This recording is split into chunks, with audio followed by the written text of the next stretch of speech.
How to create a PCR? The transaction code is PE02. Once you enter the transaction PU02, you will get a PCR creation screen. There you can create a rule. You can give the four-digit code or four alphanumeric code for your PCR, and then you will click on create. After clicking on create on the next screen, you can write the description of your PCR. And if you are going to create a time management related PCR, you have to enter the program class as T and the control grouping as star. Star basically is generic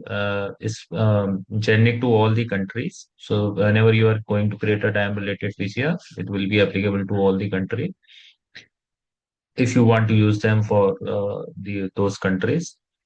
And for creating a payroll related PCR, you have to enter the program class C, and it is mandatory to give the country grouping as the as per your country.